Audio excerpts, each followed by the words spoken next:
noite a todos, senhor presidente, senhoras vereadoras, público presente. Aproveitar esse primeiro minuto para falar a comissão processante está em andamento e a CPI da massa asfáltica ainda em andamento, então eu vou acompanhar as oitivas para que, de fato, a gente tome alguma decisão. Eu peço a palavra, Sandro, sobre criticar o jurídico ou não, exoneração, eu queria deixar muito claro assim, que o jurídico das casas está saindo porque o Tribunal da Justiça apontou irregularidade, é por isso que está saindo, tá? Outra questão é o quê? Meu trabalho é investigativo.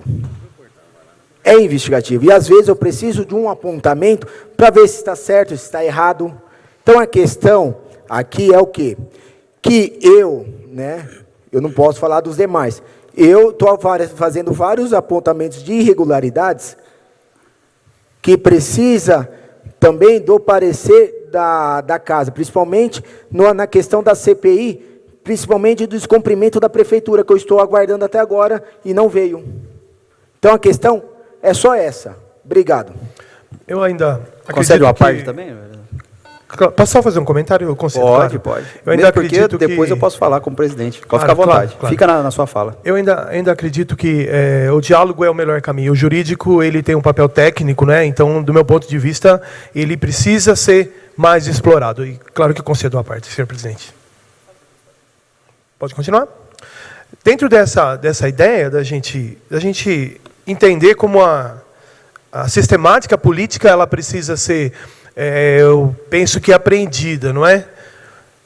A gente ainda precisa amadurecer o sentimento de que a comissão contra determinado secretário ou a comissão contra determinado poder. E, na verdade, a gente ainda precisa amadurecer e entender que a gente só precisa buscar o melhor para a cidade.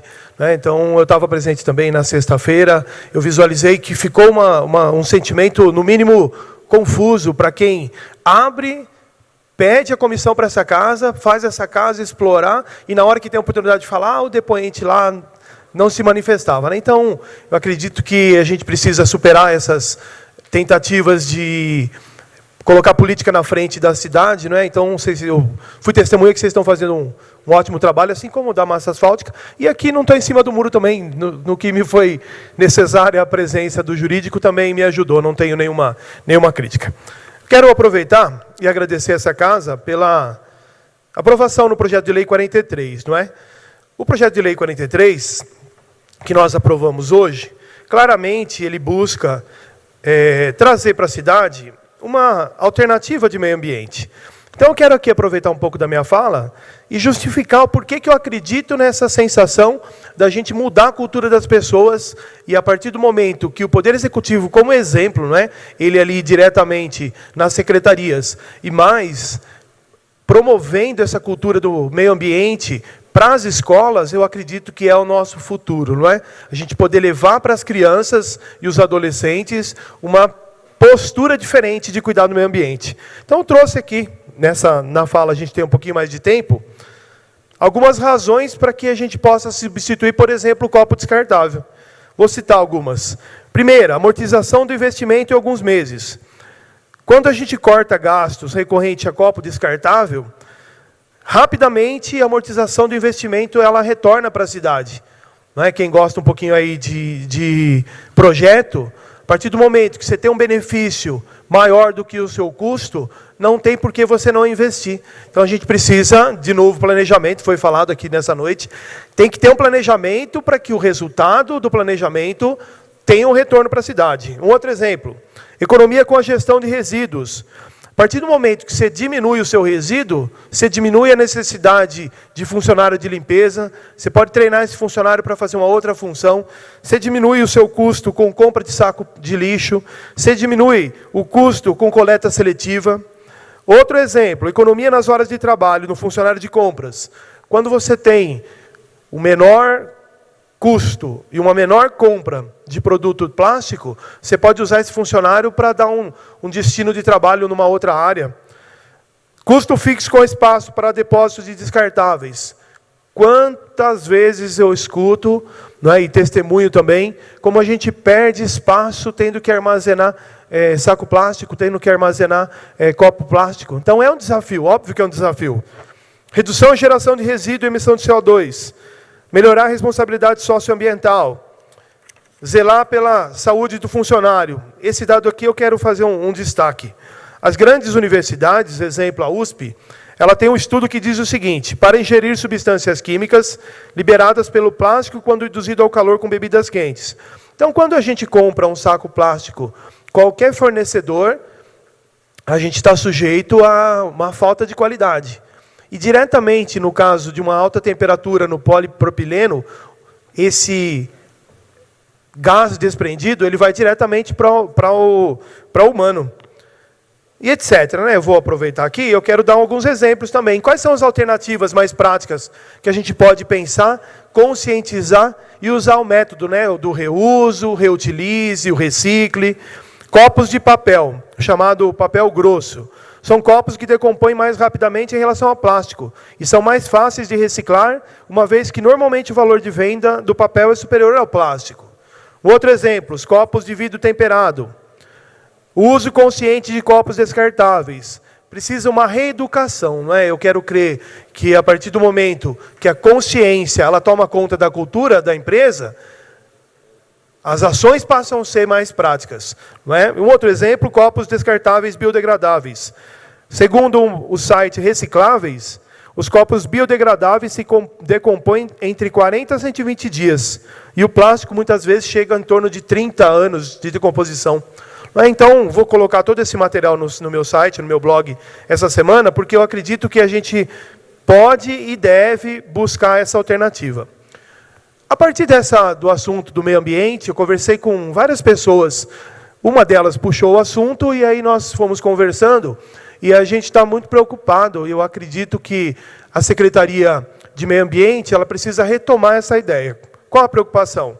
Primeira preocupação, a questão do descarte de lâmpadas fluorescentes. Então, coloca o primeiro gráfico, por favor. Nesse modo de descarte de lâmpada fluorescente, ali no gráfico de pizza, a gente consegue enxergar 85% das pessoas que foram pesquisadas descartam a lâmpada fluorescente no lixo doméstico. 3% devolve ao estabelecimento que comprou. 9% armazena em casa e ainda mais 3% descarta no meio ambiente. Pasmem, dentro da pesquisa, algumas pessoas tinham a ideia de que estavam fazendo certo, porque eles falaram que reciclavam. E reciclavam de que maneira? Fazendo o famoso cerol. Então, a falta de orientação é muito grande. O que eu trouxe aqui para a gente pensar sobre o assunto desse gráfico? Primeiro, a ausência de posto de coleta e, principalmente, a falta de informação da população é o nosso grande objetivo. O meio ambiente está recebendo essas lâmpadas e isso causará um grande problema. Coloca o outro gráfico, por favor. Os outros dois gráficos, dentro dessa pesquisa, eles falam o seguinte: qual a melhor forma de descarte de uma lâmpada fluorescente? Então, ali, as pessoas imaginam que o azul da pizza, embrulhar em papelão, e o vermelho, descartar em lixo comum. De novo, pode parecer uma ação bem feita, mas aí você agride o meio ambiente e coloca em risco o catador ali que está manuseando. O gráfico de baixo, ele faz a seguinte pergunta: você sabe quais os riscos de ter uma lâmpada fluorescente quebrada no meio ambiente? 70% dizem que sim, 25% que não, e 5% não souberam responder. Qual que é a conclusão da pesquisa? Abre aspas. Percebe-se que o nível de informação sobre os males do mercúrio é quase zero. Sabe-se da existência de tal elemento, mas não se atenta para as suas consequências. Quem descarta essas lâmpadas indevidamente nem sempre é o prejudicado. Sofrem principalmente os catadores de lixo que estão em constante proximidade com elas. Então, fecha aspas, mesmo aqui em Vinhedo, que a gente tem uma coleta seletiva, a cidade não tem onde descartar. Então, eu ainda faço o desafio, pode voltar para cá? Nem precisa do outro. Eu faço o desafio para a gente fazer algo a mais. No final de semana, ponto positivo para a cidade. Foi realizada a coleta de lixo eletrônico, não é? dia 15 de setembro, no centro de convivência, no campo da Capela, e isso é bom que estimule nas pessoas uma conscientização de reciclagem. Porém, a gente precisa dar argumentos, precisa dar postos de coleta. Então, quando não se recolheu notebook, celular, impressora, exceto o toner de impressoras, pilhas e lâmpadas. É necessário que a gente use a lei a nosso favor. Porque o que é a lei a nosso favor? No site da Prefeitura, está muito claro lá, vou dar alguns exemplos. Coleta de outros itens, bateria de celular, usar a regra da logística reversa, já vou explicar um pouquinho. Equipamento eletrônico, destino na rua João Edueta. Lâmpadas, regra da logística reversa. Óleo de cozinha, na central de triagem. Pneus, regra da logística reversa. Então, vamos pensar um pouquinho o que a cidade tem que usar a seu favor quando a gente fala de logística reversa. A Lei 12.305 de 2010, que foi proposta pela Política Nacional de Resíduos Sólidos, ela tem uma clara definição. Destacam-se a responsabilidade compartilhada pelo ciclo de vida dos produtos e a logística reversa. Então, na prática, como funciona? Eu sou testemunha, já fiz isso também. Quando você compra uma lâmpada fluorescente, você leva essa lâmpada até o local que te vendeu, né, no comércio, e esse comércio aqui na nossa região, ele normalmente levava para Campinas.